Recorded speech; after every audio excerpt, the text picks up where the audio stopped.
Já, Óttar, sigur í bikarúrslitunum á móti ÍA hérna í dag. Hvernig er tilfinningin svona beint eftir leik? Bara geggjuð. Bara ógeðslega skemmtilegt.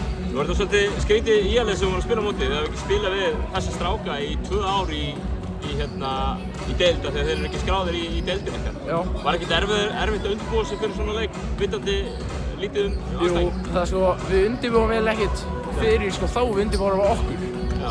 Við vorum ekkert að fara í play-in þeirra þegar við vorum bara okkar.